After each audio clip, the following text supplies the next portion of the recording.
Goshamahal MLA Raja Singh రాజీనామాను BJP అధిష్టానం ఆమోదించింది. BJP రాష్ట్ర అధ్యక్ష ఎన్నిక సమయంలో అలిగిన రాజా సింగ్ జూన్ 30న పార్టీ ప్రాథమిక సభ్యత్వానికి రాజీనామా చేశారు. పార్టీ రాష్ట్ర అధ్యక్ష పదవికి నామినేషన్ వేసేందుకు తనను అనుమతించలేదని, అందుకే రాజీనామా చేశానని ప్రకటించారు. రాజా సింగ్ రాజీనామాను ఆమోదిస్తున్నట్లు బీజేపీ జాతీయ ప్రధాన కార్యదర్శి అరుణ్ సింగ్ పేరుతో లేఖ విడుదలైంది. రాజా సింగ్ రాజీనామాను అధిష్టానం ఆమోదించడంతో రాజా సింగ్ దారేటు అనే చర్చ మొదలైంది. ఈ క్రమంలోనే బీజేపీ అధిష్టానం తన రాజీనామాను ఆమోదించడంపై రాజా సింగ్ స్పందించారు. 11 ఏళ్ల కిందట ఇదే రోజు బీజేపీలో చేరానని, తనను నమ్మి 3 సార్లు బీజేపీ టికెట్ ఇచ్చిందని రాజా సింగ్ చెప్పారు. ఇన్ని రోజులు తనకు సహకరించిన అందరికీ ధన్యవాదాలు చెప్పారు రాజా సింగ్. తన చివరి శ్వాస వరకు హిందుత్వం, సనాతన ధర్మం, జాతీయవాదం కోసం పనిచేస్తానని ట్వీట్ చేశారు. అయితే ఇటీవల జరిగిన బీజేపీ తెలంగాణ రాష్ట్ర అధ్యక్ష ఎన్నికపై రాజా సింగ్ తీవ్ర అసంతృప్తి వ్యక్తం చేసిన విషయం తెలిసిందే.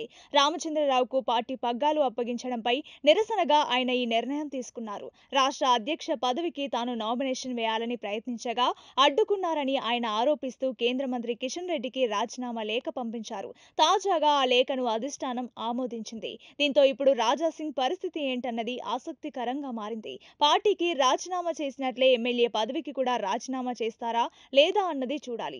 అంతేకాకుండా వేరే పార్టీలో చేరుతారా లేదంటే ఇండిపెండెంట్ గానే పదవిలో కొనసాగుతారా అన్నది కూడా ఆసక్తికరంగా మారింది. రాజా సింగ్ ప్రస్తుతం అమర్నాథ్ యాత్రలో ఉన్నారు. యాత్ర నుంచి తిరిగి వచ్చిన తర్వాత తన తదుపరి నిర్ణయాన్ని ప్రకటించే అవకాశం ఉంది. బీజేపీ రాజీనామా చేసిన నేపథ్యంలో రాజా సింగ్ శివసేనలో చేరే అవకాశం ఉందని ఊహాగానాలు బలంగా వినిపిస్తున్నాయి.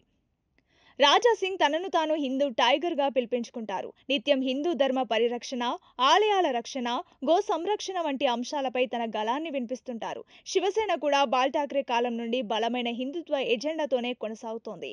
ఈ సిద్ధాంతపరమైన సారూప్యత కారణాల వల్ల శివసేన వైపు ఆయన ఆసక్తి చూపేందుకు ఆస్కారం ఉందని తెలుస్తోంది. రాజా సింగ్ కు మహారాష్ట్రలో మంచి ఫాలోయింగ్ ఉంది. అక్కడ హిందుత్వ సర్కిల్స్ లో ఆయనకు ప్రత్యేక గుర్తింపు ఉందని ప్రచారం ఉంది. శివసేన మహారాష్ట్ర కేంద్రంగా పనిచేస్తుంది కాబట్టి ఆ పార్టీలో చేరితే ఆయన ప్రభావం మరింత పెరిగే అవకాశం ఉంటుంది. గతంలో మహారాష్ట్ర ఎన్నికల సమయంలో శివసేన తరపున రాజా సింగ్ ప్రచారం చేశారు. రాజా సింగ్ మహారాష్ట్ర రాజకీయాలపై ఆసక్తి చూపుతున్నారని కూడా తెలుస్తోంది. అది విషయం.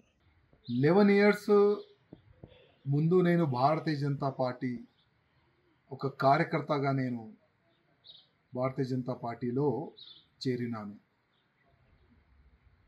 భారతీయ జనతా పార్టీ అధికారులు నా పైన విశ్వాసం పెట్టుకొని గోషామహల్ నియోజకవర్గం నుంచి నాకు 3వ టికెట్ ఇచ్చినారు. 3వ గోషామహల్ ప్రజల ఆశీర్వాదం దొరికిన తర్వాత నేను 3వ ఎమ్మెల్యే అయినాను.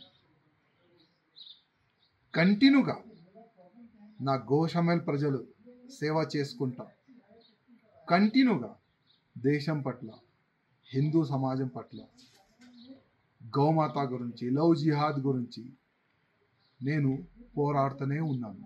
అందరు కూడా చూస్తున్నారు. కానీ ఇవాళ ల్యాక్స్ ఆఫ్ భారతీయ జనతా పార్టీ కార్యకర్తల ఆ గొంతుని నేను ఢిల్లీ వరకు తీసుకొని వెళ్ళాలనుకున్నాను. కానీ నేను అక్కడ ఫెయిల్ అయిన అనుకున్నాను. ఎందుకో భారతీయ జనతా పార్టీ అధికారులు నేను రిజైన్ దేని గురించి ఇచ్చినాను, దీని ఇంకా రీజన్ ఏముంది, దానికి వాళ్ళు పరిశీలించలే అనుకుంటున్నాను, చూడలేదు. ఇవాళ మా రాష్ట్రీయ అధ్యక్ష వారు నా రిజైన్ని వాళ్ళు యాక్సెప్ట్ చేసినారు.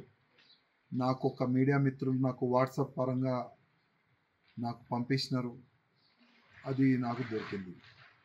కానీ ఇవాళ నుంచి కంటిన్యూగా నా దేశానికి, నా భారతదేశానికి హిందూ రాష్ట్రంగా చేయాలని, గోమాతని రక్షించడానికి, లవ్ జిహాద్ కానీ అన్ని విధాలుగా ప్రతి ఒక్క హిందూ కార్యకర్తకి ఒక ఛత్రపతి శివాజీ మహారాజ్ లాగా తయారు చేయడానికి ఇప్పటి నుంచి నేను ఇంకా అగ్రెసివ్గా నేను పనిచేస్తానని ప్రతి ఒక్క హిందూ కార్యకర్తకి నేను హామీ ఇస్తున్నాను. ఏ కార్యకర్త కూడా భయపడవద్దు, ఏ కార్యకర్త కూడా బాధపడద్దు.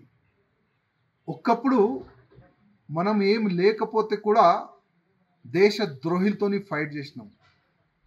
3వ ఎమ్మెల్యే అయిన తర్వాత కూడా దేశ ద్రోహులతోని, ధర్మ ద్రోహులతోని ఫైట్ చేసినాం. ముందు కూడా అదే చేద్దాం. మీ అందరి ఆశీర్వాదం మీ అందరు సహకారం నాకు ఉన్నది, గతంలో కూడా ఉండే, ఇప్పుడు కూడా ఉన్నది.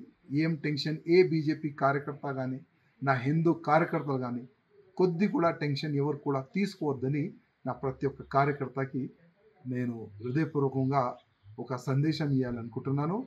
ప్రతి ఒక్క బీజేపీ కార్యకర్త, గోశామేల్లో ఉన్న కార్యకర్తలకి నా హృదయపూర్వక ధన్యవాదాలు. మూడోసారి నాకు ఆశీర్వాదం ఇచ్చినందుకు.